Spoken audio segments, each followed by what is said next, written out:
So welcome everyone. Hi everyone. My name is Maria Perez and I am the community organizer with Regeneración. Welcome to our 5th annual Climate of Hope Forum. Bienvenidos al 5º Foro de Clima de Esperanza. Yo soy María Pérez, organizadora con Regeneración. Next slide, please.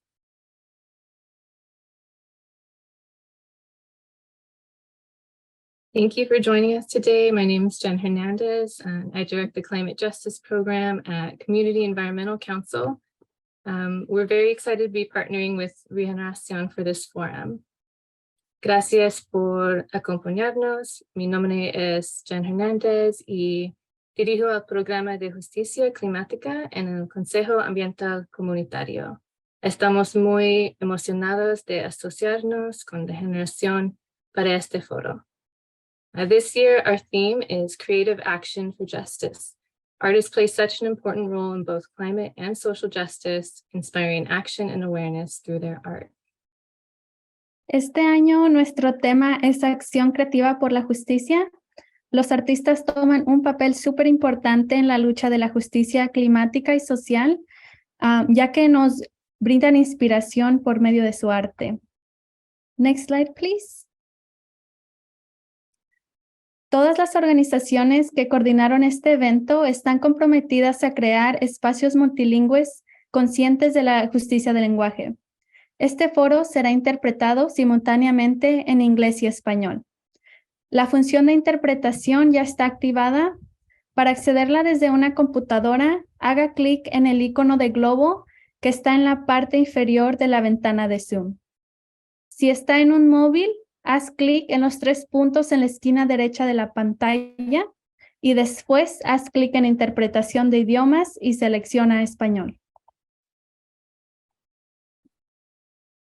The organizations that have put this event together have a strong commitment to creating multilingual language justice spaces so that all of our community can engage.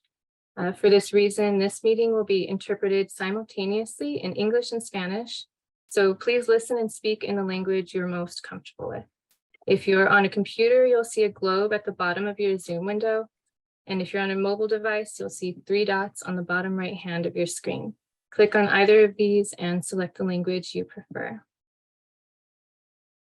Next slide, please.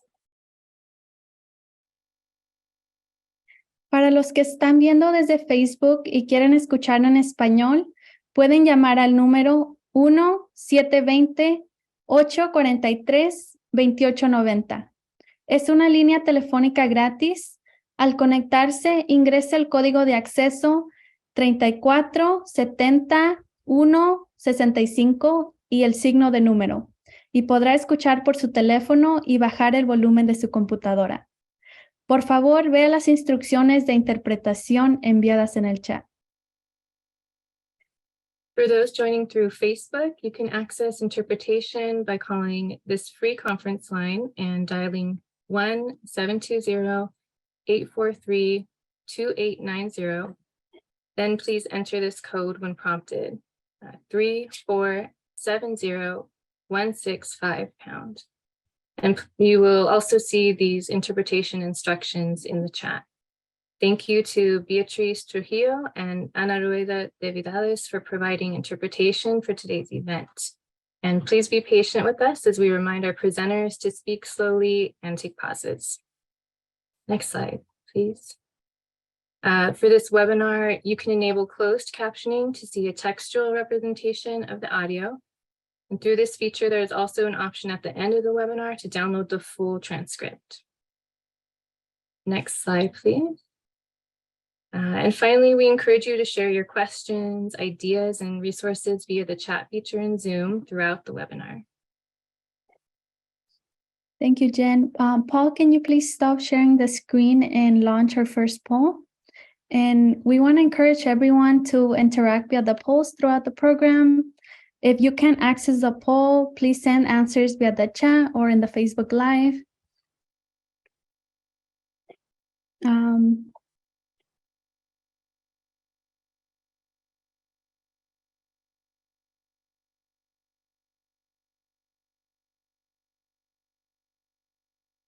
Can we please launch the poll?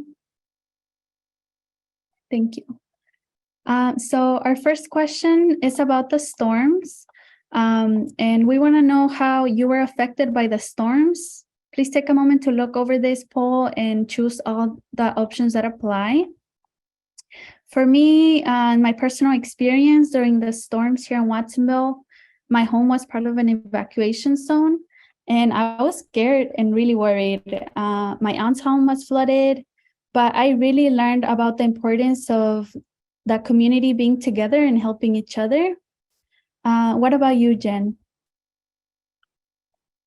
Yeah, well, my heart goes out to your family, Maria. And I was fortunate enough not to have been too impacted by the storms, but I'm definitely thinking now about all the families who will be impacted by another unprecedented weather event throughout our state over these next few days.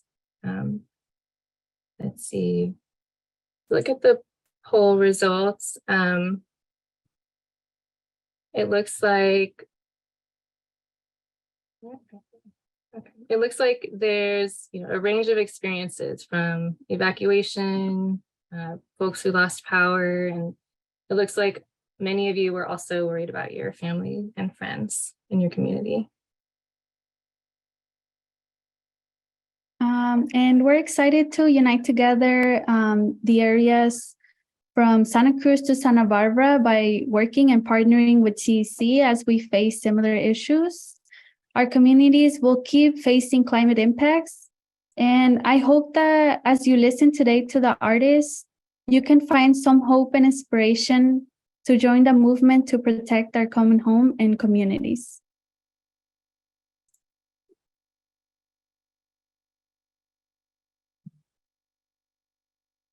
All right, Paul, would you please launch our second poll? We'd like to learn a little bit more about who's here today. We know that many of you fill multiple roles in your community, so please select all that apply, and please send answers via the chat if you can't access the poll.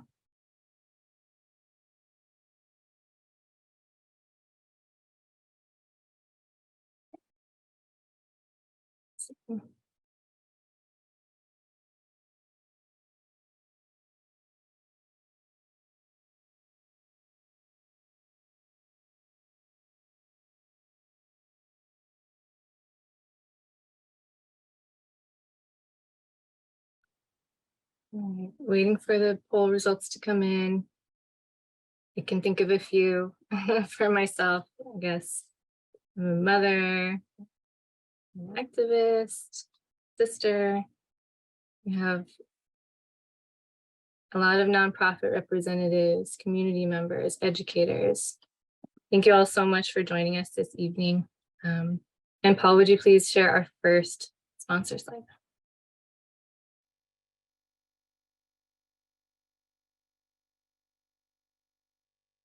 And today we want to recognize and thank all of our sponsors who have made this forum possible. Next slide, please. We have some additional sponsors from individuals, families, and foundations who have continued to support us and help Regeneración to be a presence in the community. Next slide, please. We also want to thank our publicity partners who helped us get the word out and also are always alongside us in the fight for climate justice. Next slide, please. All right, here's a look at our program for today. We're bringing various artists from various backgrounds, all who in different ways use their creative action for a healthier world. And we're excited to bring you this beautiful program today. Thank you so much for joining us. And we also want to take a moment to recognize that we are connecting today from across many lands. Let us remember that all land was once native land, and what is now the United States belong collectively to hundreds of sovereign nations. Take a moment to reflect on what you know about the history of the original inhabitants of the land you're living on, and what you know about the local efforts of Indigenous people and their allies to take care of the land now. We encourage everyone to go beyond land acknowledgements and actively follow and back local Indigenous leadership and advocate to restore full tribal sovereignty. Next slide, please. All right, now we will transition into our program first by listening to Stan Rushworth in the video Prayer of the Earth, an Indigenous response to these times. Stan is an elder of Cherokee descent, an author and a teacher. He's a faculty emeritus at Cabrillo College, having taught Native American literature for 30 years, including similar work at the UC Santa Cruz as a lecturer. He also worked for 18 years at Cabrillo's Watsonville Center, teaching basic skills and critical thinking surrounding Indigenous peoples' issues, including 6 years as co-director instructor of the Puente program, an educational program focused on the Chicano community. He currently writes and speaks toward issues concerning Indigenous peoples, both local to his area and beyond. Paul, will you please play the video for us?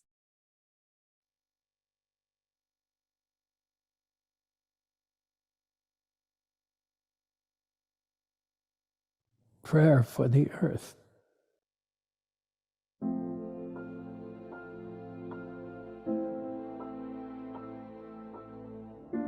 Let us just see it, simply, enough to drink in spring's radiance, the yellow Scotch broom against green fields. Allow our eyes to reach into the morning like fingers into wet grass, our tears falling into April's rain. We've been too long away, and the need is huge, our desire unsteady in this time.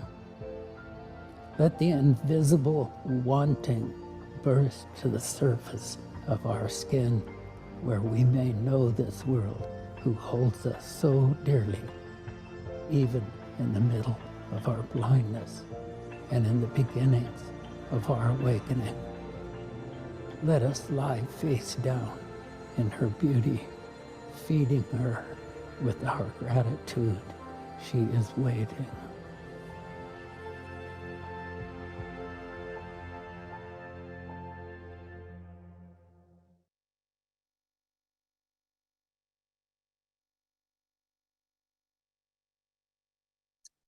Thank you, and we send our gratitude to Stan for this beautiful prayer. We have one more quick poll for y'all. Paul, will you please launch that for us? We want to know a little bit more about where you're joining us from today. And a disclaimer here that the options in this poll are listing settler colonial names of the places. But if you know the traditional name of the land and the Indigenous people whose land you're on, we encourage you to share that in the chat. And if you want to learn more about the land you're on, you can go to native-land.ca. And please, again, feel free to access the poll through the chat if you prefer.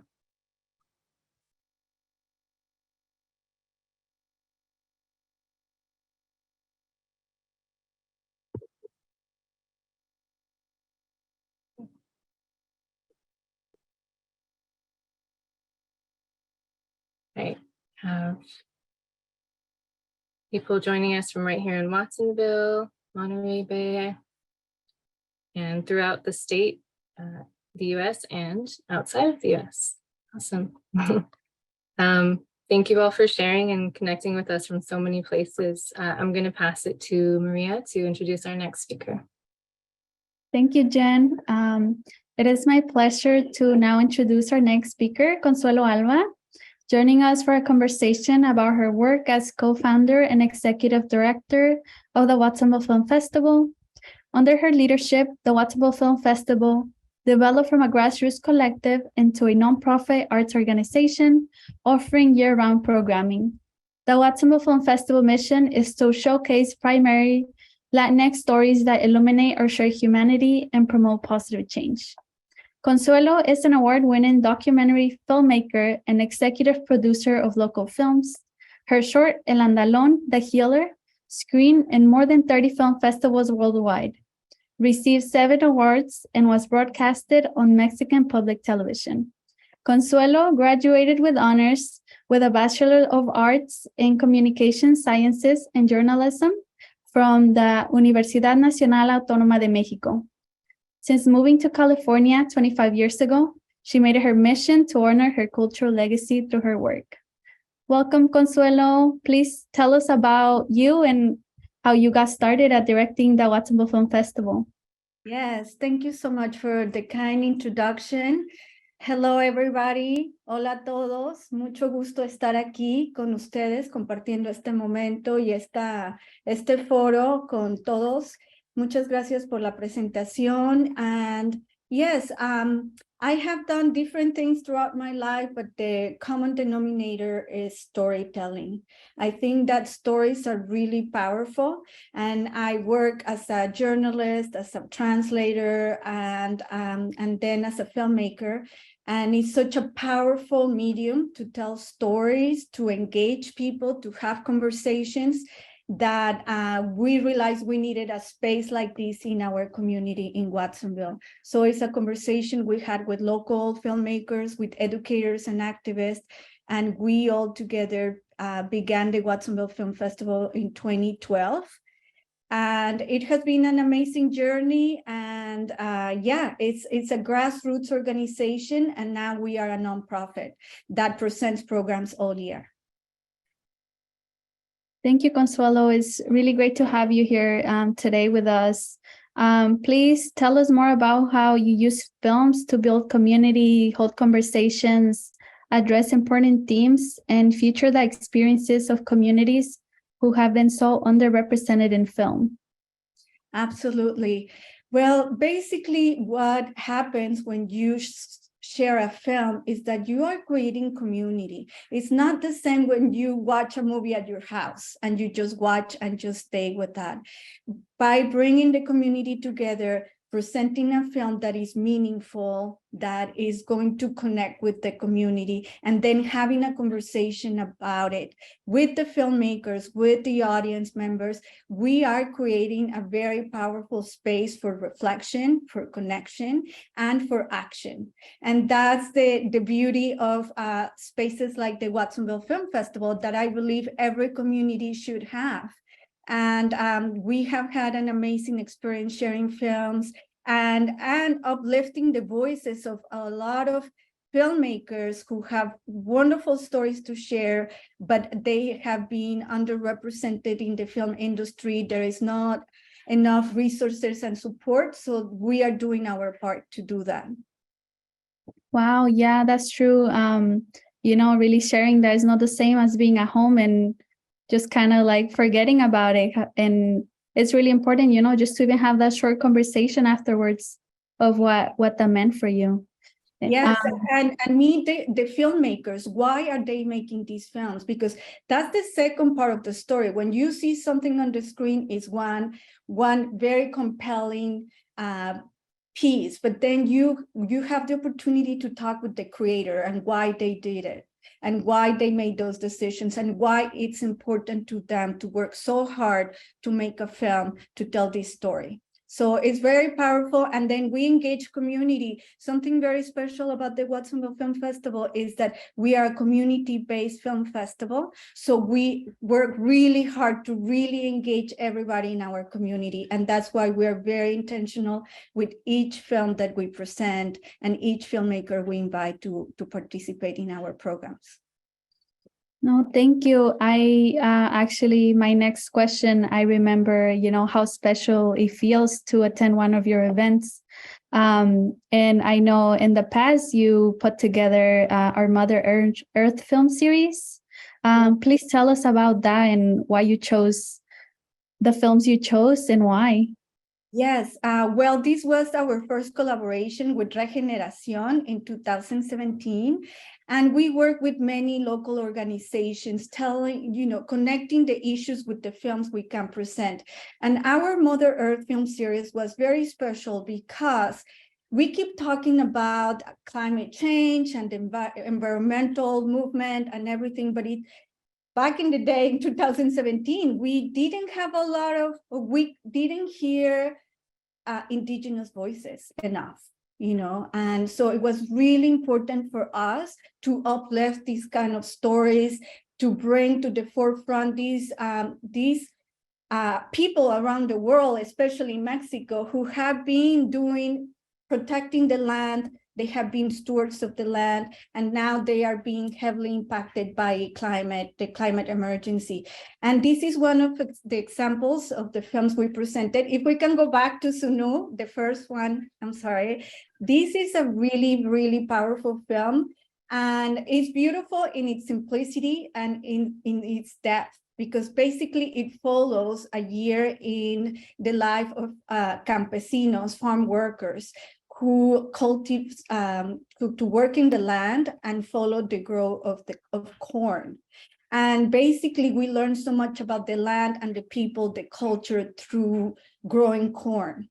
And that's what happened when we brought the filmmaker from Mexico and had presented the film, had a conversation with her, and then we grew corn together in this community. It was really beautiful to see that this film attracted a lot of environmentalists, and it attracted a lot of farm workers who could totally relate to the story. My favorite comment and feedback was a lot of people saying, that's me, that's my story, that's how I grew up. And we had this really diverse audience and a very rich dialogue. Yeah, And you were there. What was that, Consuelo? I'm sorry, you were there when we presented that film, and at the end we were exchanging corn so that people still grow today. Yeah, I remember I took my dad, my family, used to grow corn as well. And it's a memory I have since I was little, just walking through the cornfields. And, I felt like he really related to that film as well. And thank you for bringing those seeds that day that, like, as you mentioned, people are still growing today. Also, like, why is it important to bring films about the environment to the Watsonville Film Festival? Well, it's very important. We're very committed because we are in a climate emergency, right? So I believe each one of us can do what we can to address it, to talk about it, to engage other people in conversation again and in action.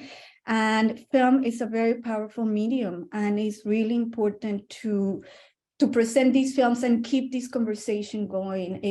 I believe it should be a priority for everyone. So it's a priority for us. We're always actively looking for films to present about the environment, about climate change, but our emphasis obviously is to present Latino voices and Indigenous voices. Yeah. And we're always looking for those films and bring them when we can. Yeah, I really appreciate all of your work, Consuelo, especially highlighting these stories that often go underrepresented. I remember something you told me not long ago about, how our community has already been so resilient. And, having these spaces and really, like getting to connect and bringing back those connections, I find it super special, and I admire your work so much. I know your organization has an important event coming up. Do you want to share anything else about that as well? Or Sure. Yes, we have a big event coming up. It's our 11th annual Watsonville Film Festival. Everybody's invited. It's going to be in person and online from March 3rd through the 12th. And you can see, we're going to present this film. It's about youth around the world addressing the biggest challenges in climate change. That film is going to be online for free. Everybody's invited to go to our website. You can see our program there. And I especially recommend Inventing Tomorrow to be inspired about what youth, what they are doing to help solve these problems. It's a very inspiring film. Thank you, Consuelo. Yeah, this work's amazing. I'm looking forward. I know I'll be attending the one about the farm to cafeteria program. If you want to say anything a little bit about that, I know it's a really, really good initiative. Yes, it's a wonderful program, and we are very, very excited to share this short film about our youth taking action to connect the fields next door, the farm, to their school, so they have healthy food in their cafeteria. And Mireya Gomez is leading this wonderful program, Esperanza Community Farms, that basically supporting these big efforts. She probably can say more about it, but for me, it's just really exciting to show what what our community is doing, what our amazing youth are doing to really, make life better for everyone. Yeah, thank you, Consuelo, because this is, a perfect example of how you're uplifting the voices of people taking action here in our local community. And yeah, thank you so much for the invitation, for your work, and the invitation to the next film festival. And it's really something that now makes Watsonville a really fun place to live. So thank you for that. Thank you so much, Consuelo.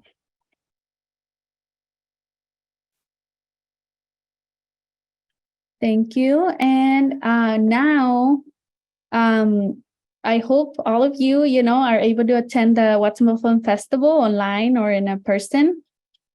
But right now, we're happy to introduce two poets who will be sharing their poetry with us today.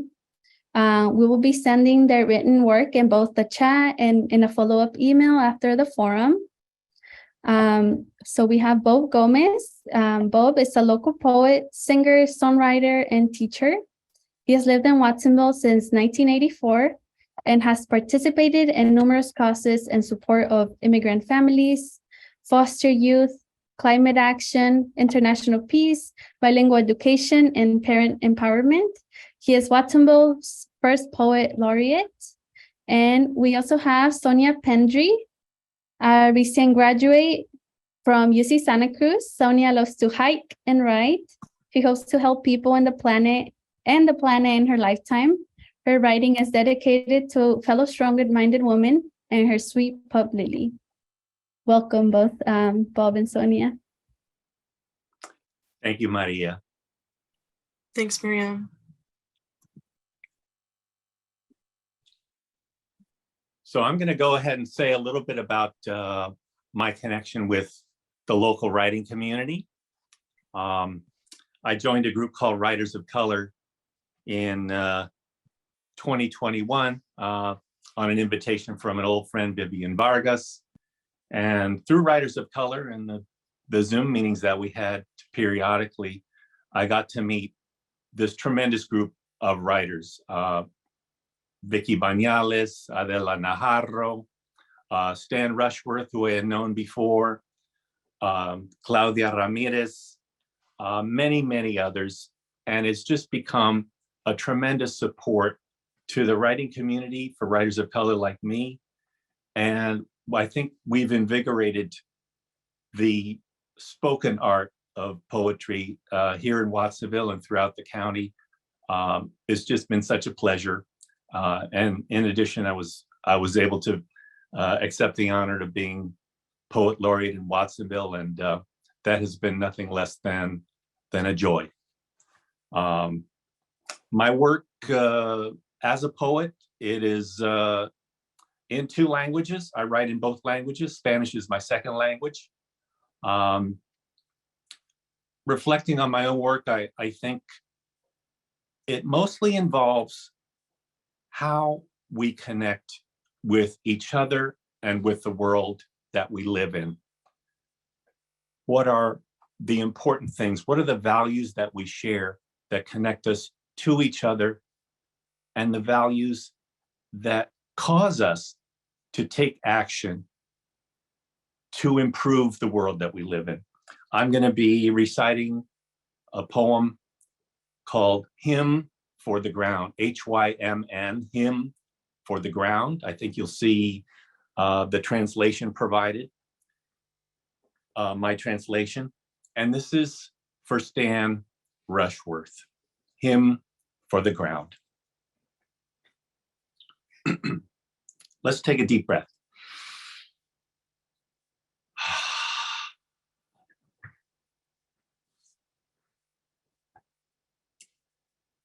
I place my hand down on the floor. The earth's hand made the wood. The earth's warm blood is in my hand. This earth, this place is good.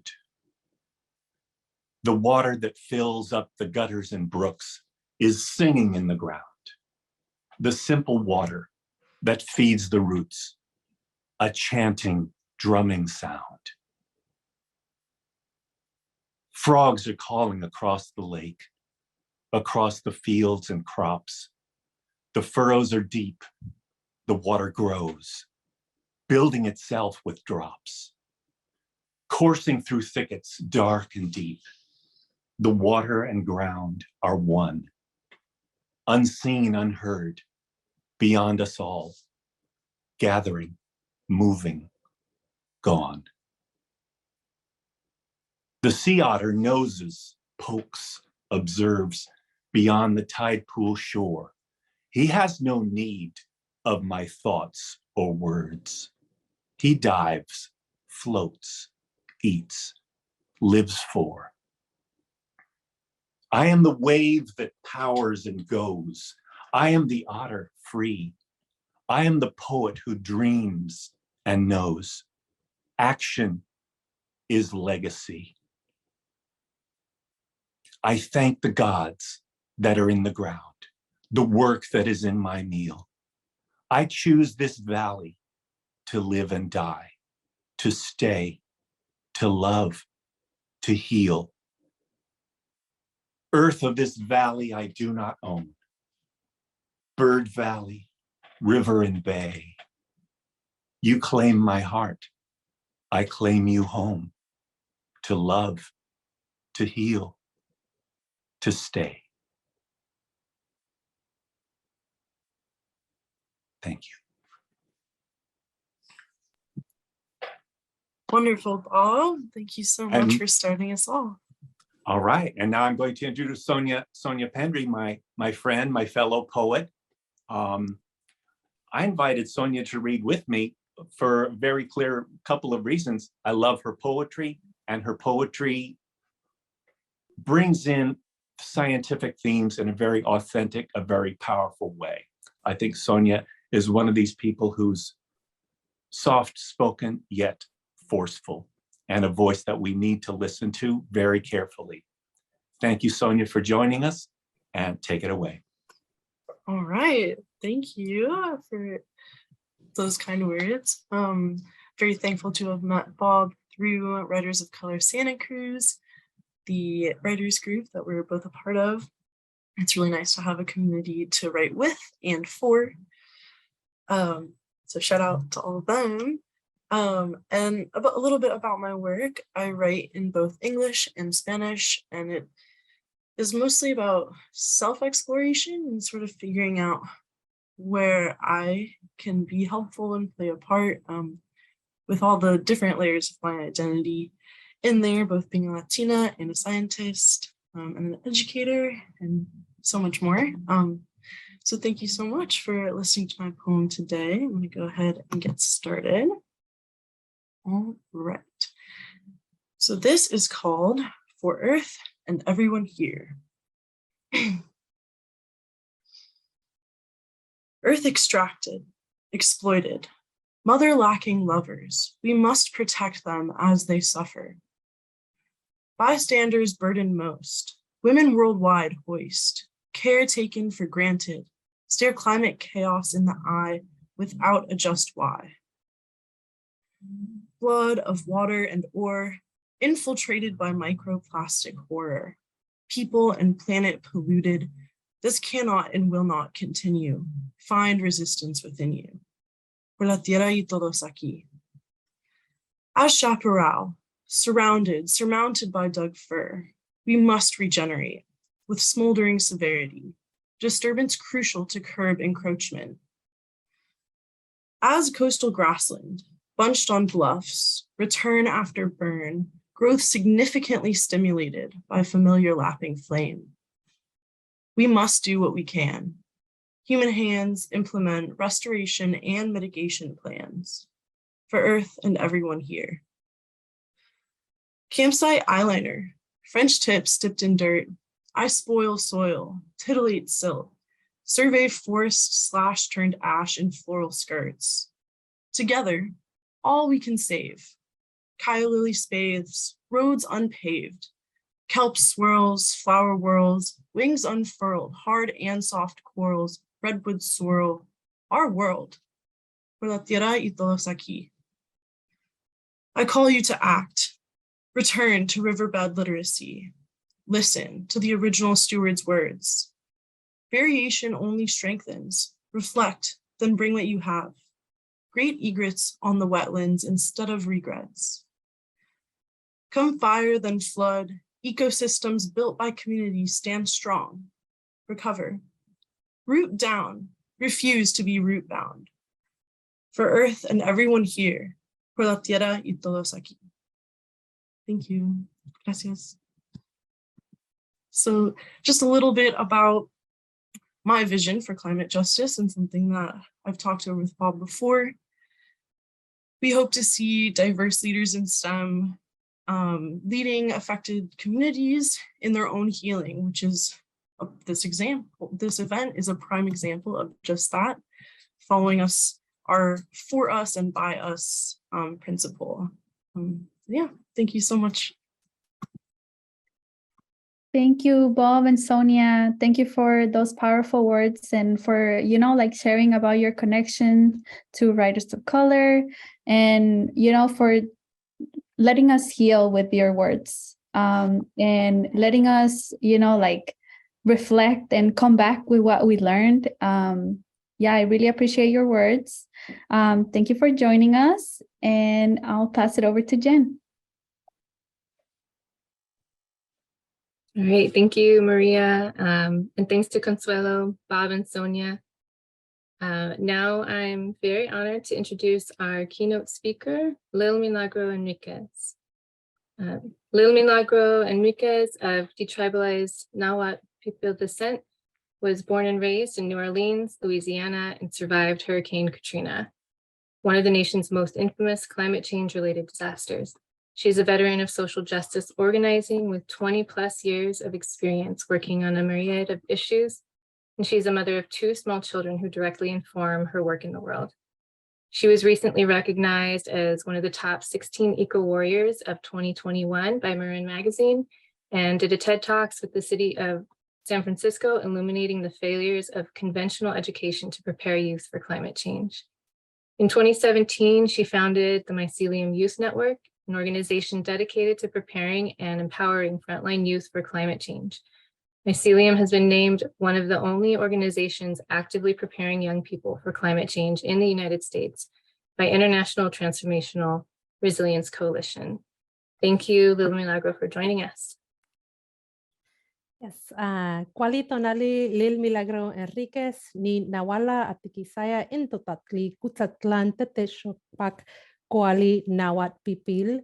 Hola, buenas tardes. Me llamo Lil Milagro Enriquez y mi familia del lado de mi mamá es de la gente Nahuatl Pipil de Cuzatlán en Atiquizaya. La palabra Atiquizaya quiere decir el lugar donde 2 ríos se conocen. Hi, everyone. My name is Lil Milagro Enriquez, and I am matrilineally descended as a detribalized person of Nahuatl Pipil descent from Cuzatlán in Atiquizaya, the place where 2 rivers meet. And I'm really honored to be here today representing my ancestors who have spilled blood across Mesoamerica, as well as my children and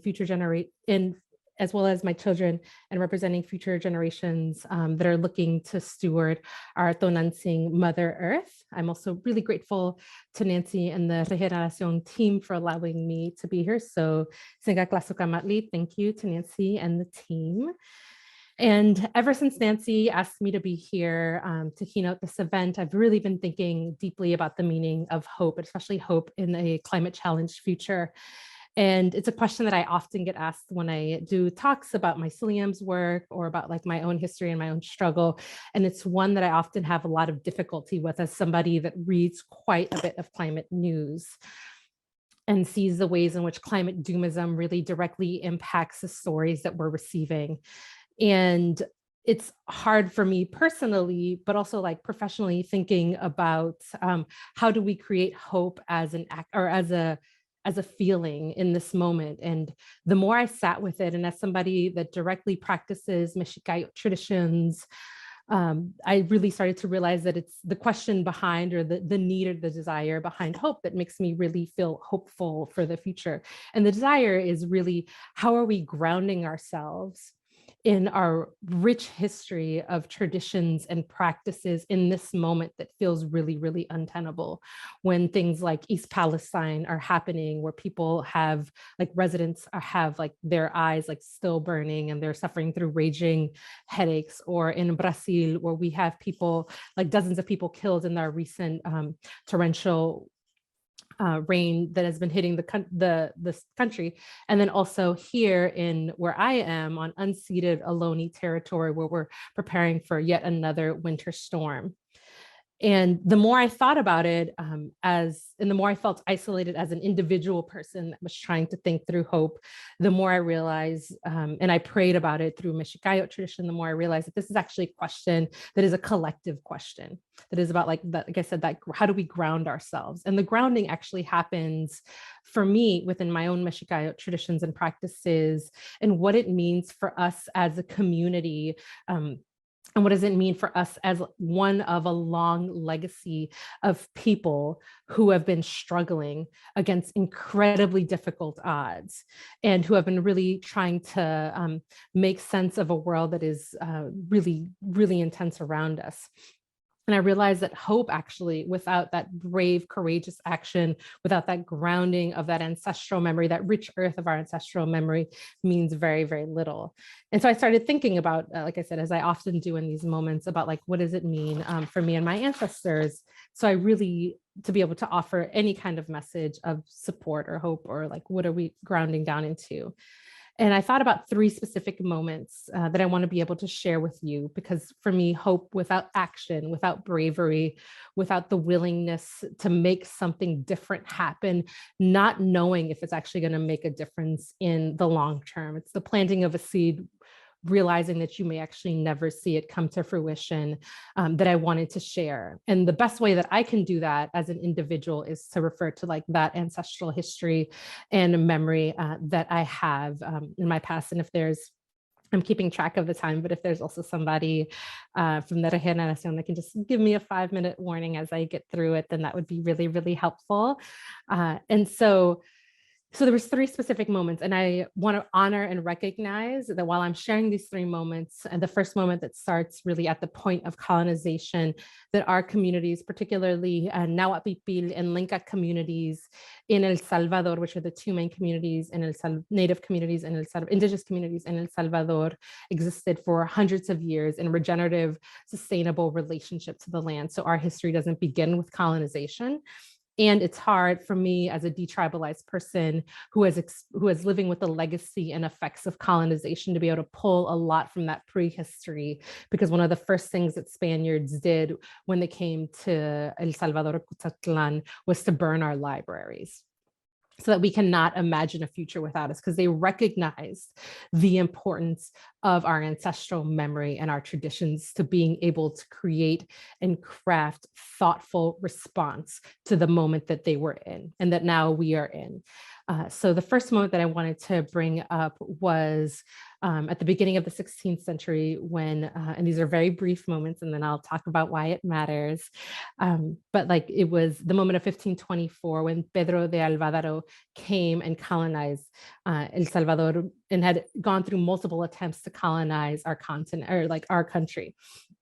And the history is a little murky about which attempt it was, but because of, at that one moment, because of torrential rain pours and the like heavy cloth armor that Nahuatl Pipil warriors were wearing, the Pedro de Alvarado's Spanish conquistadores were able to really cut through the resistance, but not without actually suffering for Pedro de Alvarado an obsidian arrow in his thigh. And I bring that up because while at that moment, Pedro de Alvarado's troops made sure to really completely decimate the Nahuatl Pipil army, the colonization, and that moments of white supremacist capitalist undertakings are not without their effects and not without their causes. So even in the moments that feel hardest and that feel darkest, there's still moments of resistance. And that wound would actually affect him for the rest of his life. So I want to fast forward a little bit, and the year is 1932 now in El Salvador, which is now no longer known as Cutzatlan.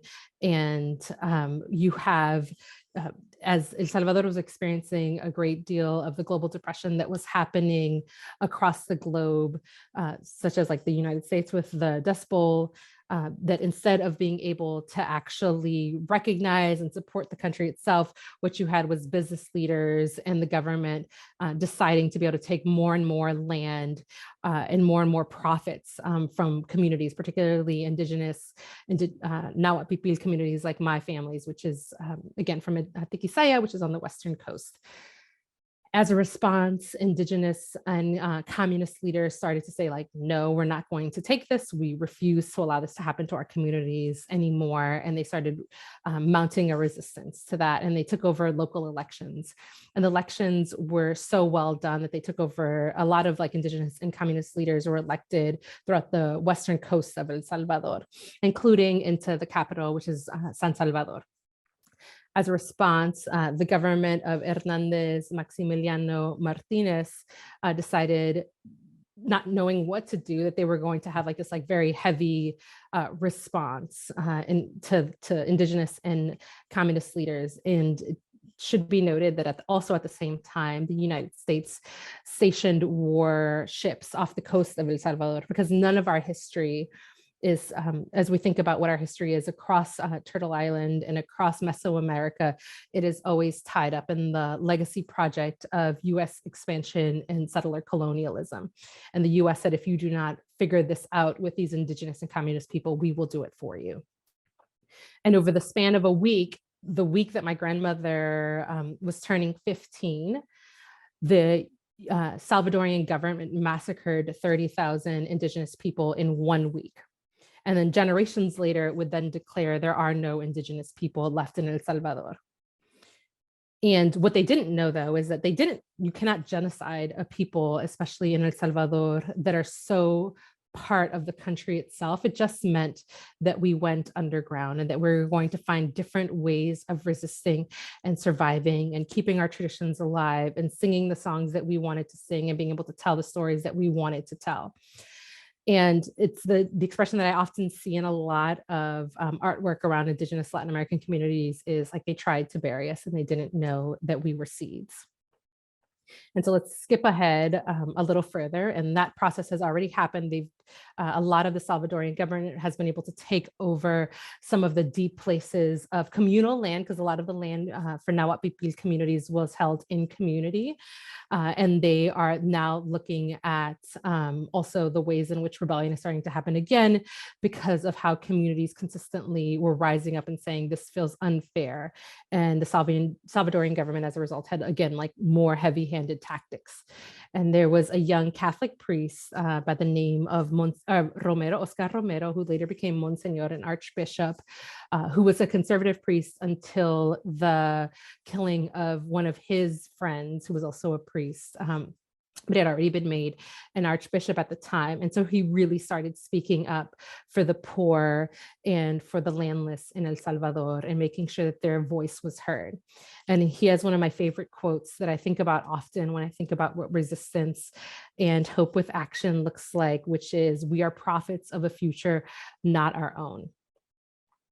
And so for quite a bit of time, like people really rallied around that. And there's a whole history about the Salvadorian Civil War that I can always share with folks about what that actually looks like and what that means. And eventually the Salvadorian people rose up. This is a very simplified history, and were able to like push the government to a standstill. And then we had a peace treaty. And if we look at these like three incidences in isolation, they look like, oh, this was a place where we had incredible heavy loss. This is a place when people had had enough, but they didn't know what to do. They didn't even know if things were going to turn out okay or if they weren't. And when I see this story, I see stories of resistance, of resilience. I see the ways that our communities, that I myself, as like part of like my thin strand of ancestry, is just part of one long tapestry of resistance and resilience and freedom dreaming and refusing to allow the status quo to do what it wants to do with us. And by standing up and saying no. So when I think about this moment right now for Climate of Hope, I think about it's how easy it is for me as an individual to feel completely alone, because that's what news wants us to feel.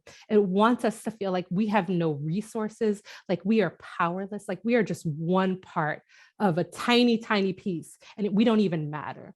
When in reality, when I think about our ancestral legacy, when I think about our ancestral resistance, we are long stewards of resistance and survival and creating dreams out of nothing, even when we did not know where those seeds were going to go. And so why am I speaking to you about this? Part of it is to like share that with you, that if this was happening in my history, in the places that I've been able to uncover through painful like truths, through sitting and crying and grieving and mourning and celebrating the strength of my people, that I know that this has happened across so many of our other lineages. And I know that we are called right now in this moment of time to think about how do we start weaving all of these strands together to create a most beautiful tapestry of radical action, which is what we need right now in this given climate moment. The other thing I'll add is that I really deeply believe that the climate portion of Climate of Hope, like all of these things that we're struggling with, the other reason I talk about El Salvador and people in Cuzatlan, and often people that are not from that place or don't know Central America are like, why is she talking about this? Is all of our current environmental crises are here because of the process of white settler colonialism and capitalism. And our communities did not create this.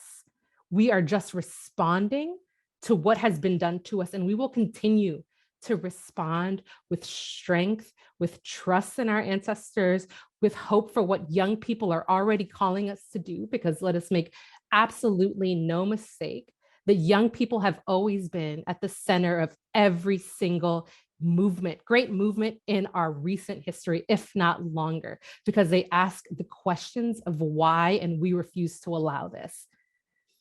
And so I can talk about all of the really depressing things that are out there. I can talk about the Tubbs fires of 2017. I can talk about how the sky turned orange across much of the San Francisco Bay Area, which is where I'm based out of. We can talk about East Palestine. We can talk about the ice caps melting and the rainforest burning. And those are all really, really, really important things, but that is not our legacy. Those are things that have been done to our communities. Our legacy as a people, as Black and Brown and Indigenous people across the America has always been one of resistance. So for each of those moments that is there are equal, if not stronger moments of resistance. So when we think about the Tubbs fires, that means that like it's something that like me at Mycelium Youth Network helped create. When we think about the apocalyptic fires of 2020, I think about all of the communities that gathered together to be able to create direct response for homeless encampments across Northern America. I can also like, and on and on and on, the legacy goes of resistance and resilience, a litany of prayers, lived prayers as actions that we have always carried with us.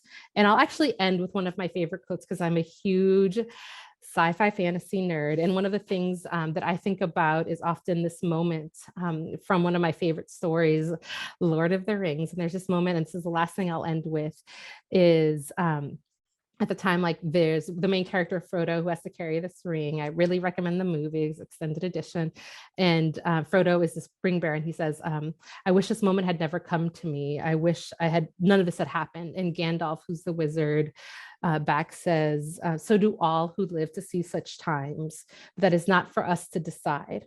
All we have to decide is what we will do with the time that is given to us. And I really carry that deeply in my heart, as well as all of the collective prayers and actions and tears and blood that all of our ancestors have spent and shed to get us to this one moment where we can engage in active resistance. So, Klasoka Matli, thank you so much. Thank you so much for sharing your amazing work in history and passion and what drives you. And I think, you know, as I learn into our own ancestry and culture, and we try and build that, community and history for ourselves and with our children.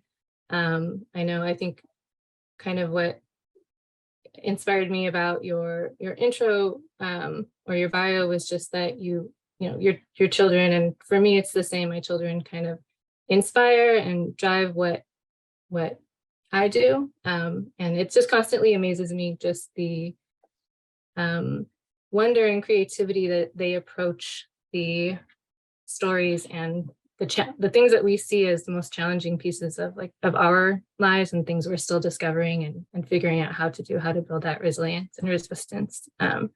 And yeah, I thank you so much for sharing with us. And I'm going to pass it back to Maria to take us into a quick break. Yeah, thank you, Lil Milagro. Thank you, Jen. Now we're going to take a 2-minute break. If you can use this time to stretch or to look away from the screen for a little bit, and we'll be back. So see you in 2 minutes. All right. Thank you, everyone. Hopefully you got a moment to move around and get something to drink or eat. We're going to transition now to our panel of 4 muralists moderated by Mireya Gomez Contreras. Mireya stands for dignity, courage, and interconnection for herself and others. She's the daughter of farm workers who came to the US to work in the 70s, and her parents taught her deep love for her family, her Mexican roots, and education. She's a graduate of UC Santa Cruz, but the most insightful education is the one she's gained as a community organizer. And she's established her roots in Watsonville and is a co-leader alongside the lead farmer at Esperanza Community Farms. At Esperanza, they practice and are constantly learning about the power of local community-driven processes for social change. She is also Deputy Director of the Arts Council, Santa Cruz County. And now we'll pass it to Mireya to welcome our panelists. And please send any questions that you have via the chat, and we will hopefully have time to answer those with our panelists. Thank you, Jen. And thanks for inviting me and inviting the panelists that I have the pleasure of interviewing today. I have been to straddle both kind of farming and art, and definitely have been two passions of mine for a very long time. So I feel a real honor and privilege. I'm a creative thinker and an ambitious dreamer, and a mother and a poet. And I've known for a long time in my life the power of art. And through my almost 5 years at the Arts Council, I haven't stopped seeing and finding ways that art is much more than a vehicle for justice, and a vehicle for joy, and a vehicle for interdependence. So I'm hopeful that all of us will learn to see and listen to the artists, the panelists that are joining me now, about the many, many ways that art plays a really integral role in the way that we want to transform the way we live and the systems that we're in contact with all the time to create communities, local, regional, statewide, national, worldwide, that are going to bring about the kind of well-being and dignity for all beings in the world. So with that, I want to invite our panelists, who I know you can see now, to just answer some questions. Like Jen has already said, we will have, I'm hoping, time to answer a couple of questions, so feel free to write those in the chat. I want to welcome our 4 artists, Guillermo, Adriana, Irene, and Taylor. My first question to you is the following, and this is for you, Guillermo, first. Can you tell us how art has helped shape who you are?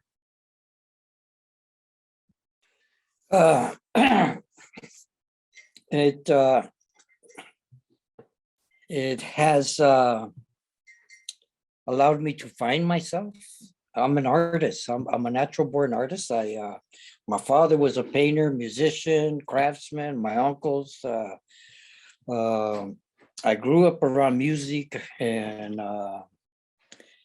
art, and I believe that was my calling from a very young age, and it has put me into my community. It has given me a place where I not only learn art, but I can share it with others. And so for me, it's given me a very powerful tool. You know, I'm a muralist. I love to do murals, and for me, murals is about educating. You know, about speaking out, resisting. You know, active. They call active resistance. I hope that was a proper answer. Anything that comes out of your words is always heartfelt for sure and very real. And I've had the pleasure of calling Guillermo mentor, but I know he's a mentor for many of us, not only in this region, but beyond. I'd like to ask whoever's controlling the slides, if we can just keep the cameras on and hold the slides for the next question. I want to move on to asking Adriana, who I had the pleasure of meeting through this forum, if you can answer the same question. So tell us how art has helped shape who you are. Hi everyone, my name is Adriana. I also go by Adriana la Artista. I'm an artist, designer in the Goleta Santa Barbara area. But for me growing up, I always enjoyed making things, but as a child, I never imagined to pursue art or design as a career or a serious practice. But it wasn't until high school, where I was recovering from an eating disorder, that I realized how much design influenced me. And from then on, I pursued specifically graphic design, art, public art. And so I like to say that from the very beginning of my design journey, ethics was really important to me. So now today I use my art and my design to connect with people and build community and to share my story as a Chicana. Thank you. Irene, tell us how art has helped shape who you are. Buenas tardes, todos. My name is Irene Juarez O'Connell, and I am a Chicana visual artist, originally from Los Angeles. So growing up, I got to see a lot of murals, graffiti, just amazing art, but on walls. And when I was 17, my parents took me to the Ciudad de Mexico, and I got to just be immersed in looking at siqueiros, all of the amazing Mexican muralists. And I knew at that point, I said, I want to become a muralist. I want to study art and really develop that as a tool or a weapon, if you will, in my arsenal against injustice, because I felt drawn to the ways that muralists and street artists really break out of the institutional kind of gatekeeping of art for galleries and for murals. I wanted to bring art to people, and people like myself and the community that I grew up in. I think I always knew that I was going to be an artist. My tia always reminds me, being 7 years old, and she said to me, maybe you'll be an artist one day. And I replied, I am an artist. So I think I've always known, and I'm so grateful to be able to share my art with young people in my life and in my community. And still growing and learning as an artist. And I think now in this stage of my career, I'm really deepening into what does it mean to be a social artist, a community-based artist. Yeah. Thank you, Irene. And Taylor, tell us how art has shaped who you are. Thank you. I was born in Santa Cruz, and my mother was an artist, and my father was a farmer, surfer, fisherman. So I grew up in an organic avocado and Meyer lemon orchard, and kind of had my hands in the soil at a young age. We had a boat, we fished, we lived off the ocean, we surfed, and yeah, my mom, and other times I was in my mom's studio just watching her create. So I didn't really have a chance. There was no you're going to be a doctor one day. It was like, you want to go write graffiti, don't get in trouble. So I kind of found my I found my art through graffiti and painting trains in the Pajaro Valley and throughout the Bay Area, and got into a lot of trouble at a young age, and found an outlet through basically having to do community service. And there, I was lucky enough to partner up with a muralist when I was like 17, and got to do community service and learn that, you know, you could paint really big and you could have an awesome message about, you know, to bring light into the community, and what's the best way to promote something, right? You see it on billboards everywhere. You see it on advertisement, and kind of taking the brush and the spray can and, you know, weaponizing yourself with an activism and standpoint that you respect and love and which you want to put out into the world. And that's kind of how it caught up to me. And I started Made Fresh Crew in 2009 when I had just gotten out of college. It was a recession. Nobody had jobs, and I got a silk screen press and started making t-shirts. Started telling artists that if they made a design for me, that I would, you know, print as many shirts for them as they wanted. And I was going to concerts and music events and just selling shirts for $5 a shirt, trying to make gas money to get home. 10 years later now, I have a 6,000 square foot warehouse with a 14 color automated press, silk screening machine, embroidery machines, crews of artists that do logos and graphic work. And then we spawned into murals and co-producing and creating art festivals and mural festivals. Specifically in 2021, I co-hosted the largest beautification project in Santa Cruz history with 25 muralists, and we painted 21 murals in 7 days, all on ocean conservation, which with Seawalls, which is an international mural foundation that I'm art director for now. And so currently my life revolves around flying around the world and painting murals on ocean conservation. So it's pretty amazing that I've been able to tap into that. And I never thought I would be doing that. And so that's where art's taken me. Thanks so much. If anyone has not seen those Seawalls in Santa Cruz, it's pretty amazing to take a half a day or maybe a full day and take that tour. Just after hearing all your introductions, and I do want to tell the audience, we're going to go a little deeper into the stories and of each of these amazing muralists in the next 30 or so minutes. But it's so clear to me that art, or at least the way I'm hearing you talk about your personal experience and kind of how art has shaped all of you, is there's a kind of a breaking free, and to think of and refer to art as a weapon is really powerful kind of in and of itself. And it conjures up for me with such a imagination, a lot of different ways that can show up. Standing in front of any of the murals in our region, and in particular, I'm from Watsonville and have deep roots here. And so I know the alleyways, the really incredible murals. And I want to thank you, both Taylor and Irene, for bringing up street artists, because I don't think that those artists oftentimes are given the platforms. And there's a lot that they have to say. And I hope that one of the actions that we take away is listening to those artists as well. So I'm going to move us into the next question. And this one will go for Guillermo. I want to come back to you and ask you the following question. What can you say about your artistic contributions and its role in the local efforts around climate change and social justice in general?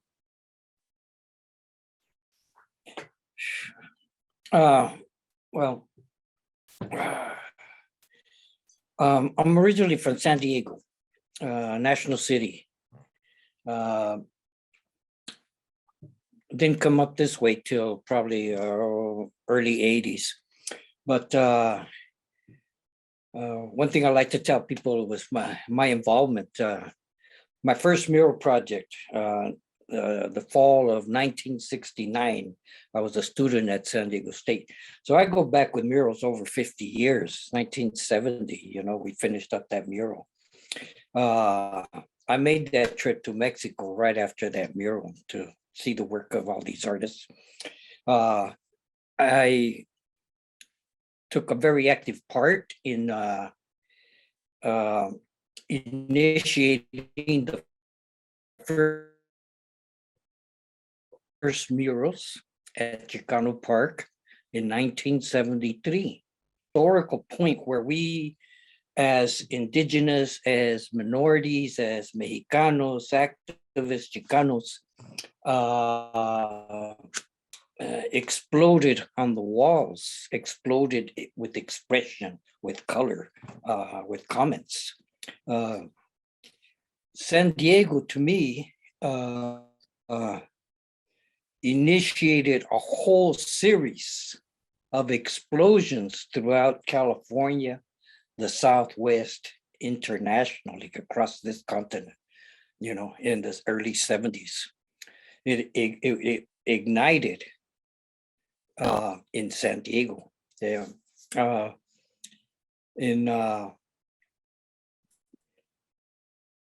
Those murals were about expressing things that we felt inside and had no, or felt that we had no other recourse of expression, you know.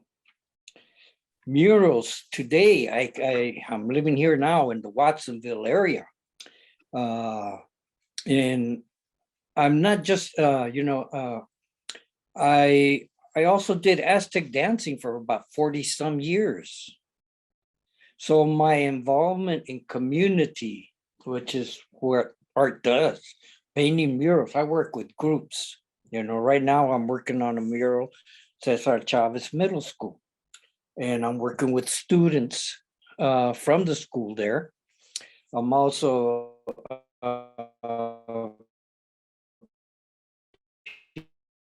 people coming in on weekends, helping out with that. But I taught danza for 50, 60 students. So drum making, I've taught drum making, I've taught pottery, you know, I've taught different things. So there's two areas of art that to me has shared, I passed on those things that I felt were very important, that gave me identity for one thing. And my art has always focused on us as indigenous people, you know, because there's so many of us that don't even realize that we are indigenous people. You know, I spoke to a group not too long ago, 5, 6 weeks ago, 5, 6 months ago, maybe. Nobody even knew, or if they did, said nothing, that they were indigenous people, you know? And so I try to present imagery that they can identify with, to stir something in their minds, you know? So I'm going on over 100, I'm coming to almost 100 murals, okay? I'm about 96, you know, in my lifetime, you know, since 1969. So imagine I had one mural where I keep track of who participates. Freedom Elementary, I believe it was 1990, early 90s, 93, I believe. I had over 300 and some students, youth, paint on that mural, and one adult supervising, guiding, coordinating, okay? Over 300. So if, you know, I haven't had some schools I have the whole school population participate from third grade on up, or so you're talking, you know, kids coming through here constantly.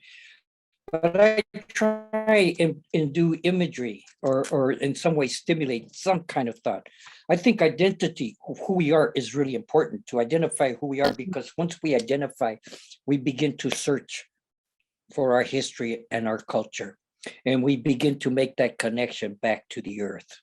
And that's what we need to do in order to regenerate the planet, but to generate ourselves. So I don't know if I'm over my time limit, but that has been my contribution to social justice, you know. What you are, Theo, is a gift. That's what you are. You're a gift, and your almost 100 murals are gifts that have definitely impacted many, many people, youth and adults, and continue to. And I want to thank you for that. Yeah. Gosh, there's so much more that I could point to, including, and I'll be brief. Theo, I remember the time that you talked about one of the first murals that you were invited to do on one of the campuses at Pajaro Valley High School, Pajaro Valley Unified School District. There was an image that was embedded into your design that was about identity and Indigenous identity, and you were requested to remove that part of the mural. And so I want to share that briefly and just emphasize, in fact, that what you already spoke to in terms of identity and pride. And yeah, if you wanted to say things worth, and then I want to move over to Adriana, but that's a beautiful piece. Yeah, when I first came to this area, you know, they wanted a mural at one of the schools, and they didn't give me any guidelines or anything. I'm from San Diego. I've been involved with the Chicano Park murals. We're putting murals up all over the place, you know,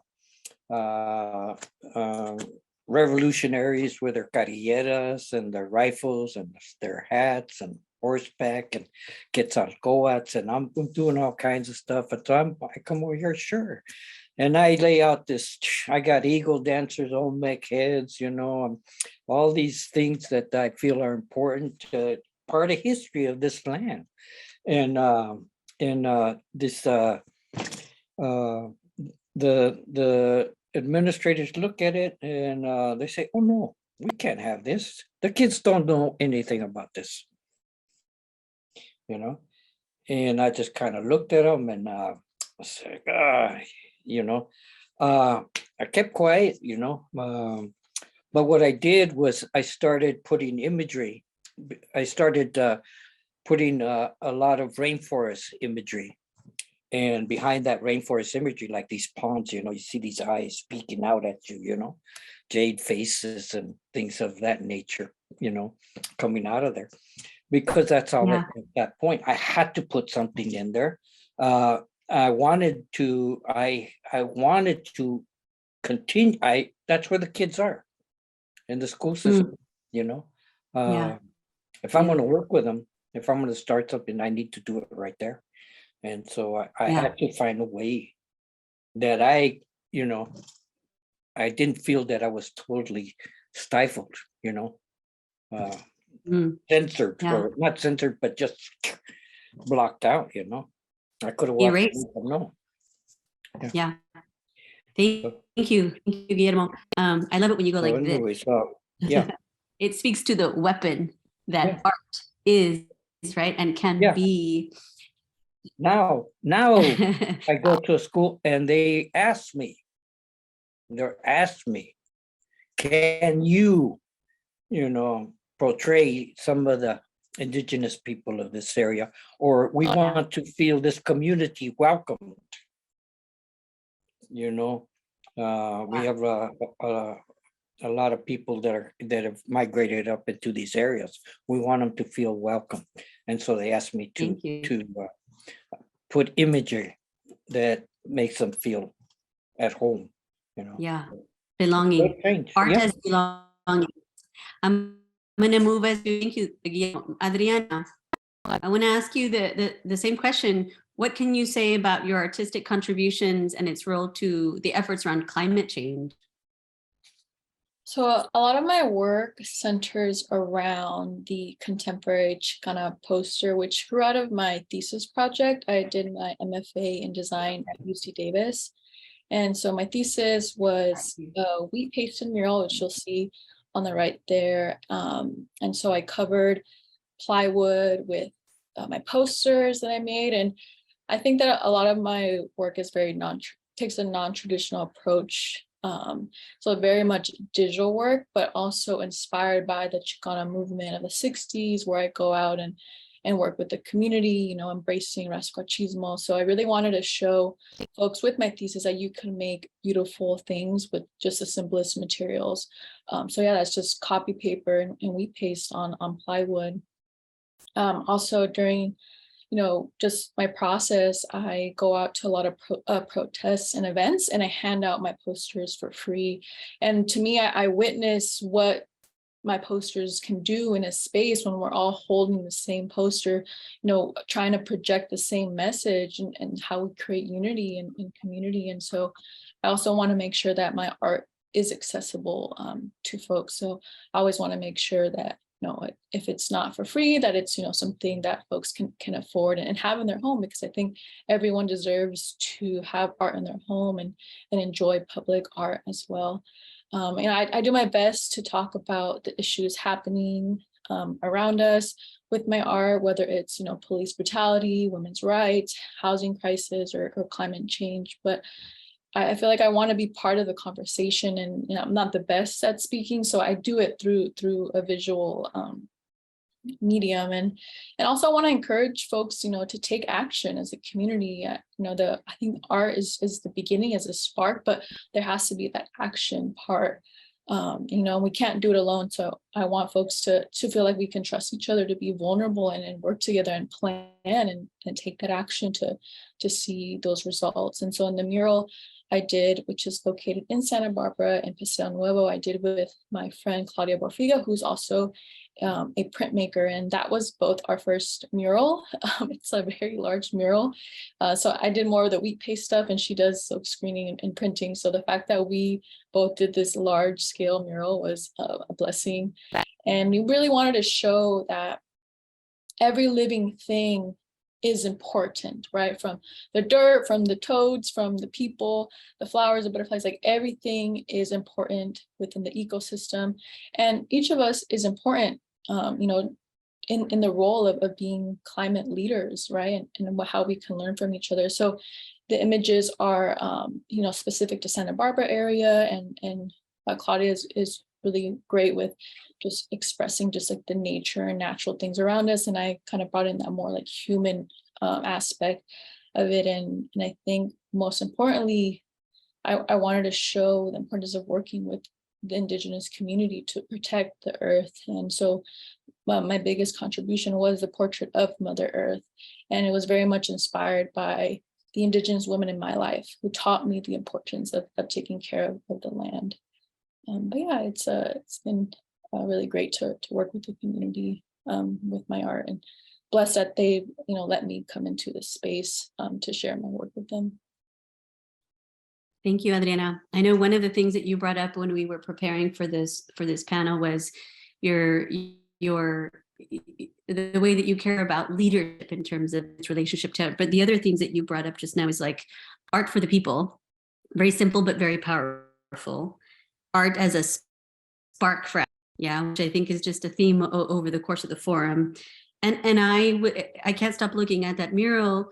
To me, it like really screams birth and rebirth, like it's iterative, never-ending art, you know, birth and rebirth. And I guess with that, I know that you and Irene have that in common. Irene, the same question for you. What can you say about your artistic contribution and its role to local efforts around climate change and social justice? Yeah, thank you. I'm so inspired right now. I think that, so my murals, I don't know if the slides will show, but one of my first big murals in Santa Cruz was at the Beach Flats mural. For those of you who don't know the history, in 2015, the city of Santa Cruz whitewashed 191 feet of the wall without permission from the community. And if those of you who are familiar with the Beach Flats know that the Beach Flats community is mostly Latino population, high density housing, and over-policed community. And I happened to be there organizing to protect the Beach Flats garden because it was under threat from being removed. And I had the privilege of, being with the community in opposition to the whitewashing happening. So actually, if you could go back one slide, you'll see it's just one piece of the panel, but really it was a huge blow to the community to have that mural be erased pretty much overnight without any kind of community input. And so there was enough community input to say we need a proper public art process. And that's where I stepped in. I was fresh out of UCSC, where I did study public art and Latin American Latino studies. And this is probably was the biggest contract that I had ever applied for. However, I knew that any other person would not maybe know the very unique and particular set of what the situation was in the community. So I applied for that contract and was awarded the grant. And my first thing was this needs to be a healing event, because there was so much hurt in that community. And also the original artist, Victor Cervantes, needs to be involved. So that mural was really about healing and placemaking and memory making. So all of the kids and the community members who are portrayed in this mural, as well as some of the jardineros, they themselves got to put their hands in this mural. They themselves got to paint themselves in almost an act of resistance, saying, no, you can't erase us. You won't erase our histories. We're here to stay, and our stories deserve to be told. So then actually in the next slide, kind of more along the lines of climate. So the Coastal Watershed Council invited me to do 2 murals around storm drains in the beach flats. So the one on the right, which is the Tlaloc mural, was done in 2019 with the help of lots of kids who live in the neighborhood in an effort to raise awareness around the health of the storm drains and the health of the river. The beach flats is situated right in the floodplains of the San Lorenzo River. And not only did we want to bring awareness to the importance of the storm drains, but we also wanted to bring some cultural relevance to the art. So portrayed here is Tlaloc, which is the Mexica deity of the waters and the rivers and the storms, as well as some of the endemic creatures of the San Lorenzo River area. And yeah, we actually used some of the same paint from the beach flats mural to get those vibrant colors. So that was one. And then 2 years later, we did the Allintac mural, which is another storm drain mural. If you can see that square on the left side, the square. And this time I wanted to connect the storm drain mural, the Tlaloc one, to the river. So my vision was to imagine what would it look like if we peeled back a layer of the concrete, if we literally peeled back the layer and let the river flow, and that direction of the mural is actually the waterway that the river would flow naturally. And we just let naturally regenerate and populate, what would happen? I don't know if you can see, but in the water, written in the river, is the words Allintac, which is Mutsun language for place of the red abalone, which Santa Cruz was named by the original caretakers of this land for all the red abalone that was present right along the shores and in the San Lorenzo River. Today, you would never find a red abalone. They're almost all completely gone. But in this mural, I did a lot of research to highlight specific species of flora and fauna that you would find in the river, including like the Western pond turtle, which in our San Lorenzo River, there's actually only one, and it's a very cherished one. But we need to restore, right? There's some salmon in there. There's like California mugwort, California rose.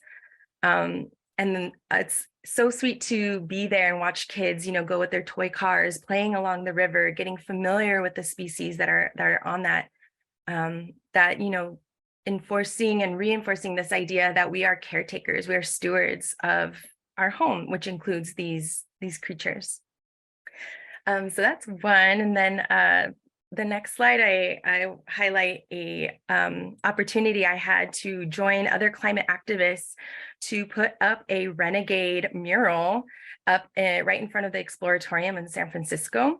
And by renegade, I mean, we didn't have explicit consent from the Exploratorium to do this, but it was an action. It was a direct action because at that Exploratorium, there was a conference of insurance agencies who some of them were actually directly insuring pipeline projects. And at that time, you know, there was still wildfires happening in Colorado and across the United States. And so we wanted to bring attention and awareness, especially to these insurance agencies. And then the title of the conference was called Risk World. So we took a play on that by saying, don't risk our world, through, you know, funding and backing up these pipeline projects and fossil fuel industry projects that are poisoning our planet. So all of these folks that you see on the right showed up with their personal banners and built a wall around us while we chalked and painted this mural in about 3 hours. It was incredible action, and it was during Climate Action Week in April. And on the bottom right, you can see some charcoal. That was actually charcoal collected from some of the wildfires, some houses actually that burned in Colorado that year. Collected the charcoal, mixed it with water, and made paint out of it. So all of the paint you see on this is non-toxic, it's tempera paint, but all of the browns is actually made with clay in a symbolic gesture to actually put earth on top of concrete, saying that you can't destroy our planet without us having a say. Like we want to bring ceremony into this too by inviting the land back into our action, into our art. So we actually had a prayerful moment while the charcoal paint was going down in the ash part of the smoke part of the design. We had a drummer and a thing while that painting was happening. So that was an amazing event because we had kids and like all generations present in that, and just no one really even knew each other that much. We just came, we painted, and we all knew that we had to speak up and stand up in this way, even if we didn't have the most, it wasn't the most legal thing. Yeah, and then one more contribution or example I want to share on the next slide is uplifting Indigenous voices. As I've heard so many of my fellow panelists speak to, I think climate justice is Indigenous justice, climate justice is reproductive justice. There's so many intersections when we're talking about climate. And for me, one of the biggest solutions moving forward is restoring land stewardship and land back to Indigenous communities and Indigenous caretakers. So I was invited by the Amah Mutsun Tribal Band to be their lead artist in the Protect Uristoc campaign. And it's probably the biggest campaign that they're in the history of their tribe have embarked on out in Gilroy.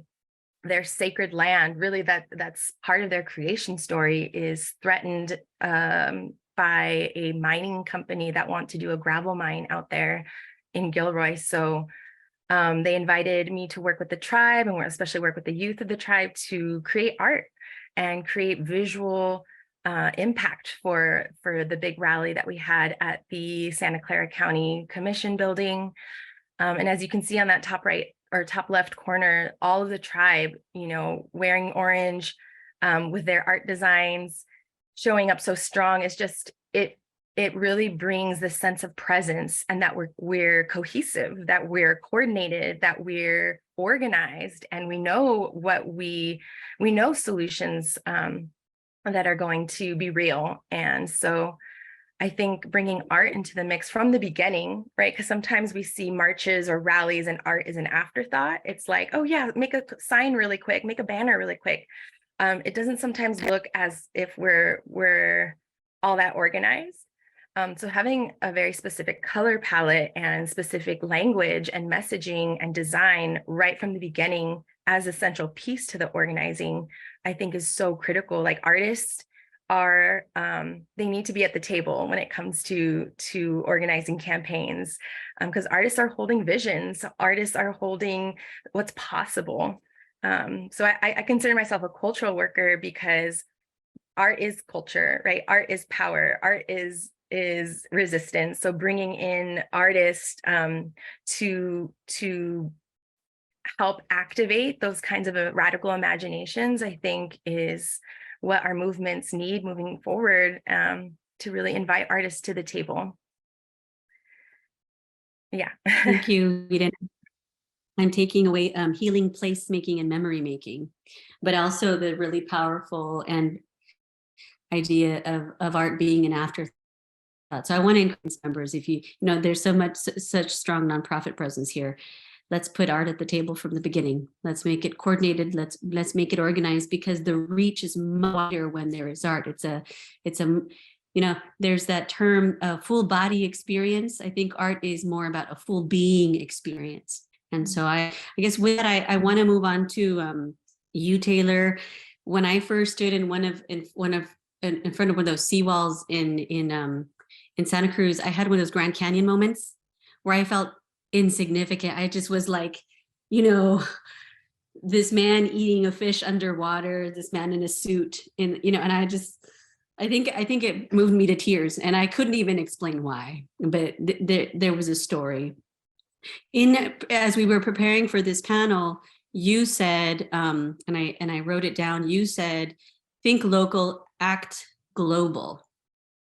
And so my question for you is, you're traveling everywhere. Clearly, you have a clear message through your, at least your more recent works in terms of the protection of the oceans. What is possible through the arts beyond our region? You know, beyond the state, beyond the United States, in terms of the overlap of art and climate justice? You're muted.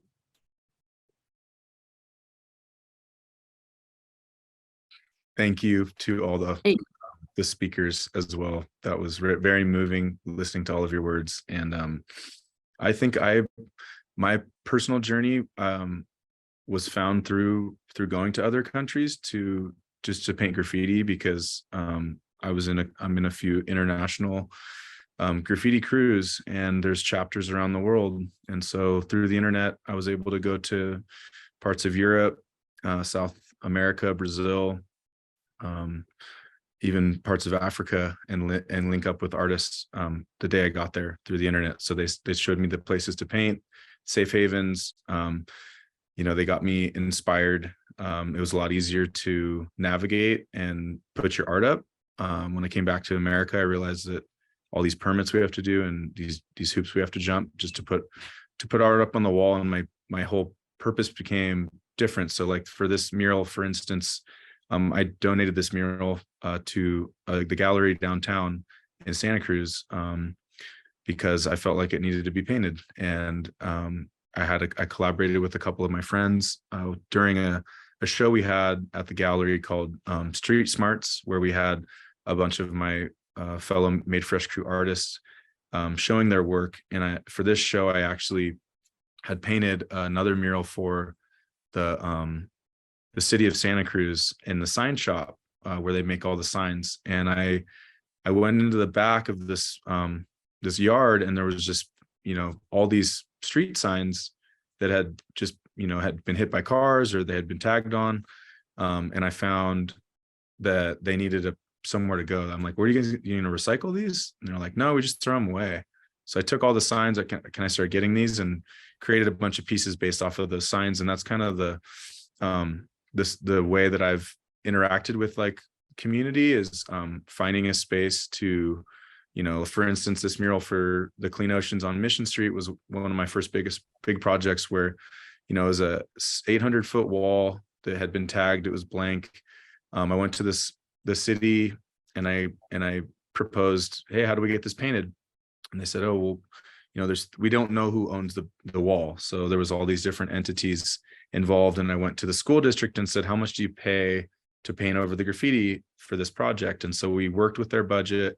I worked on a matching mural grant, and then it took about 2.5 years, and we had 1,400 contributions from the community. I brought 10 artists into the project. I even had 2 of my friends from Brazil that I lied to the city and flew them out here and paid them illegally to paint it with me. And so if anyone's in the city of Santa Cruz right now, I'm sorry. But yeah, that's Fame right there, who's painting in the bottom. He's originally from New York, graffiti artist. And then I met him in Rio de Janeiro. And they took me painting every day for 3 months in the favelas. We did multiple graffiti murals for over 65 national artists. I was one of the only gringos. And every weekend we would paint the favelas in Brazil, and it just blew my mind. I couldn't believe I was painting over people's, front doors, and they were so excited and happy for me to come all the way from California to do that. And that's what really inspired my journey as an artist, was being able to paint also in parts of Tanzania for the Tanzania School Foundation. I spent about 2 months painting schools just through the internet, just through finding people that saw what I was doing. And so that last mural, the Mission Street mural, led me to the Seawalls project, which basically, I know I'm about to be going over, but I got to meet the director at a Patagonia conference in Santa Cruz, and he saw the mural on Mission Street and asked if we wanted to do a project for Santa Cruz. So I spent 3 years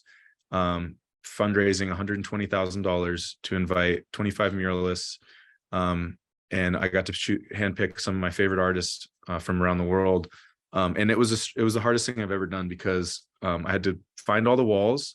I had to knock on the doors and tell the landlords that they didn't get to choose what was going to be up on the mural. They didn't know who the artist was until the week before, and I had to juggle all of these things and work with the city for them to allow me to do this. So it got stopped because of the fires. It was set for September of 2020. And then the pandemic. So it was canceled twice. And I got to see the world stop and tell me, like, maybe I shouldn't be doing this. And then once we finally made it happen, it was like the most incredible project I've been able to be a part of. And now I'm on the operations team for Seawall. So we've painted over 600 murals worldwide. I work on the operations team. So I show up 2 weeks early. We do 30 to 40 murals for these events in a 2-3 week span. And this was a project in Boston about right-wing whales being killed from the crabbing industry. And so this was a 5-story building. I worked 16 days straight doing all the prepping the paint, doing safety operations for all the other muralists to make sure that they're set up, just running food to them every day, running supplies. That's my job. And then at the last 3 days of the event, the operations team gets our walls. So they're like, here's your 5-story building. You get 2 days to paint it. So we just jammed as quick as we can. And that's kind of the job that I do now. We just make sure we're there for artist support. And then we continue. So we've done over 600 murals in 17 countries. And we continue to do that. This was a Vote for the Environment campaign led by Pangea Seed Foundation during 2020. Where we had over, I think, 900 submissions. And it was kind of when everybody was stuck inside, we got to put out create a Vote for the Environment poster and then submit it onto the platform, and anyone could print these and put them up. So it's kind of like a wheat pasting campaign during 2020 and all the crazy year that we had environmentally and just politically. And so this was a cool campaign that we kind of got to get behind and had artists from all around the world submit designs for. And that's kind of what Pangea Seed and Seawalls has inspired. And the artists that they work with, it's like a science camp for professional muralists. So you get to meet each other, you get to work with your up and coming artists, you get to work with top tier muralists, and everybody kind of works together and learns from each other. And it's just this beautiful, family that you create. And you can kind of see the artists like myself. I kind of got swept into the activism. I didn't, I was an activist in my own right by being, a graffiti artist, but I was more of a rebel. And, now I've been able to go to places, and give back from all the, vandalizing that I had been doing for years. So, but it's definitely taken me into a different route. I don't think I would have had so much of I do a lot of other social justice work as well. I think I get coined more of like the environmentalism and the ocean conservation because I've been doing a lot of those locally. But I was also a co-founder of the Santa Cruz Equity Collab, and we, installed the Black Lives Matter mural in Santa Cruz and have been dealing with all the effects of that, which now is pretty devastating because when you look it up, it's the first thing you see is the tire marks and vandalism that happened. And so now we're actually working with, restorative justice. We're making sure that, we're kind of creating our own way within the court system and within like the system that's pretty broken, because there is no such thing as restorative justice. They don't really know what to do. They're asking us for help because we're like, fix the mess that you made and come help support what we're doing. And so there's a lot that I'm learning. I've been just constantly every year is more and more.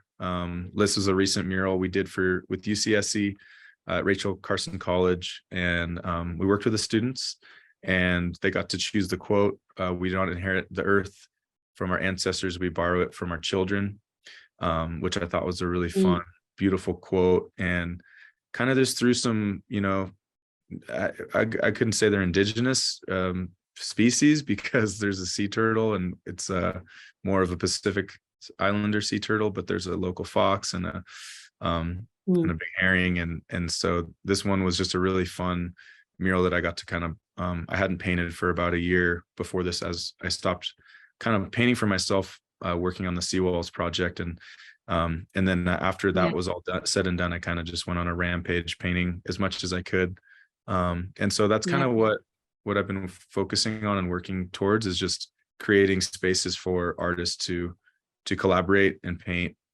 Made Fresh Tree also stands for Motivate, Facilitate, Collaborate, MFC, or moving forward constantly. So I think community and collaboration is what I'm really about. And thank you guys for having me speak today. Community and collaboration could have been the title of the forum. I think we don't have more time. Gosh, I think you left us all with like these incredible teasers, and I know the audience, I definitely want to like have a 3 or 4 hour session with all together. But the things that I picked up from you is a lot about the technical barriers to just putting up public art. And so for those of you that have any power, that do the power and privilege and authority to make those changes, please do. As an Arts Council representative, that's definitely one of them. Paying attention to how we can open up those doors for it to become easier. The cross-border experience, I think, Taylor, comes across really strongly. And then, of course, caring for artists, like you talked about safety and giving them food. And as I've been following Guillermo's acting mural now, someone's narrating everything that's going on throughout the day. And it's a lot. It is community building and collaboration. So thank you so much, Taylor. We don't even have time for chat questions. But I guess, and it's hard to wrap it up, but I definitely am left with a lot of curiosity. Me dejan la boca con mucho querer saborear más, like I want to taste more. For all of you artists in the room, Arts Council has our spring grant cycle open. Pay attention to what's happening, especially in Pajaro Valley in the arts, but I think countywide and statewide, the arts are getting a lot of momentum and attention, especially in terms of how they overlap with social justice movements, climate change, environmental justice, mental health and healing, housing. And so the arts are making a mark. The arts are, and you're putting it on the map. So thank you, Guillermo. Thank you, Irene. Thank you, Adriana la Artista. Take ownership for that. And thank you, Taylor, for all your work worldwide. Thank you. Thank you.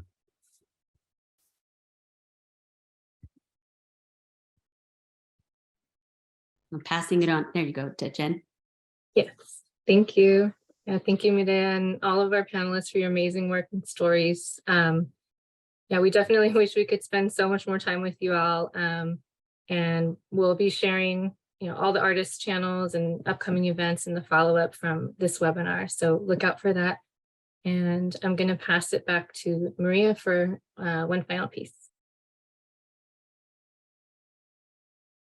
Thank you to all of our panelists and Mireya and Jen. Thank you so much.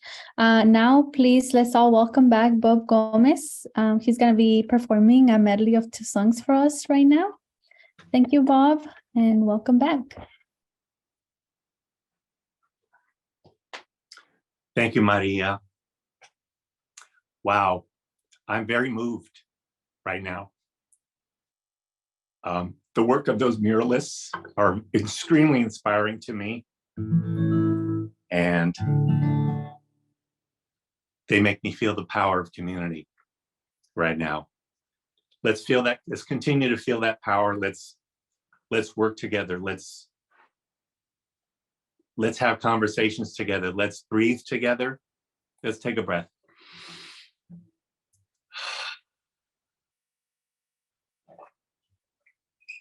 This song is for the people who grow our food and who in labor unions fight for justice for themselves and fight for the earth which gives us life. Sol que tú eres. Sol redondo y colorado,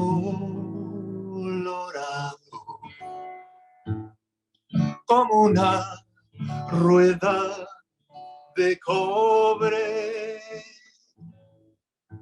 De diario me estás mirando, de diario me miras, pobre. Sol que tú eres tan parejo para repartir tu luz. Habías de enseñarle al amor a hacer lo mismo que tú. Me junté con la protesta, vidas negras apoyando, unidad entre las razas y justicia demandando. Sol que tú eres tan parejo para repartir tu luz. Habías de enseñarle al amor a hacer lo mismo que tú.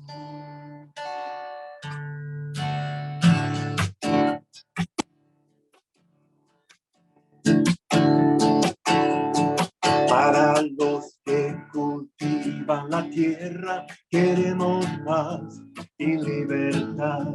Para los que cultivan la tierra, queremos paz y libertad. Paz, queremos paz y libertad en este mundo. Paz, queremos paz y libertad en este mundo. Para evitar nuestra extinción, necesitamos unidad y acción. Para evitar nuestra extinción, necesitamos unidad y acción. Paz, queremos paz y libertad en este mundo. Paz, queremos paz y libertad en este mundo. En este mundo. En este mundo. En este mundo.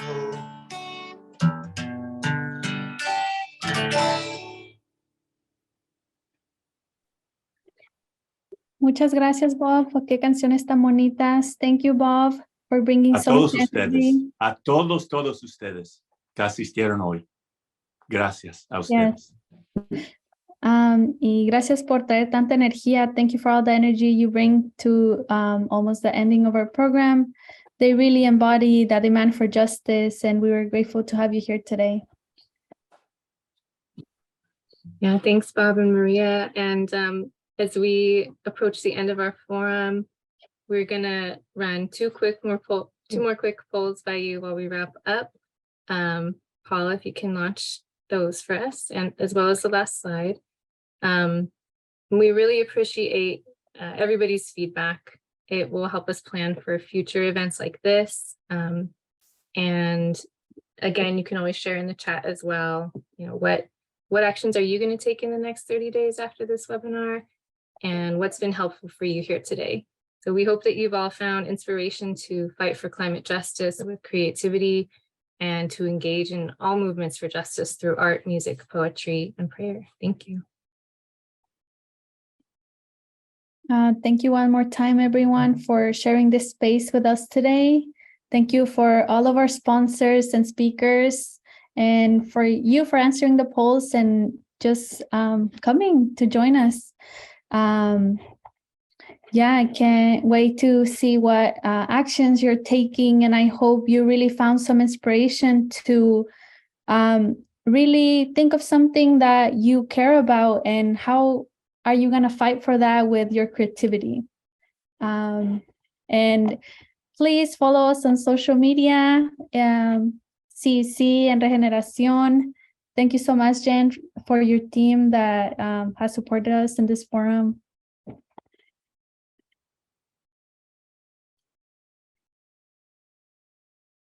And we also wanted to take a quick picture with all of our speakers, panelists today.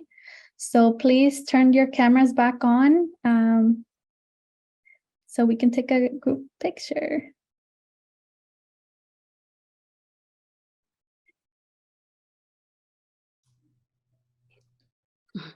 Wonderful. We'll give everyone a second to turn their cameras on. And how about this? I'll even count to 3 like a traditional photo. We'll do 2 shots. So we'll give everyone a second just to come online. That's here joining us, both cast and crew, right? I'll leave it just a few more seconds here. And we also have our final poll, questions 4 and 5 open. Okay, we'll start with 1 to get it going here. So stand by, everyone. I'll actually count to 3. You can smile on camera, right? Okay, here we go. I'll let everyone settle. 1, 2, and 3. Good. Let's do 1 more. And I'll let everyone single settle there. Okay, here we go. 1. There's Bob. 2 and 3. Thanks, everyone. We're now going to end the poll now and share these results.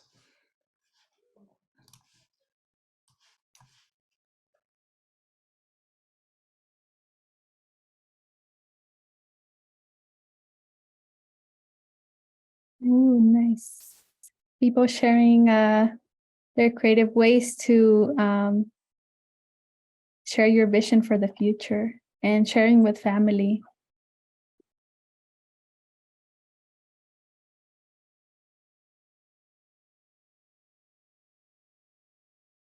Yeah, and a lot of people have hope for the future.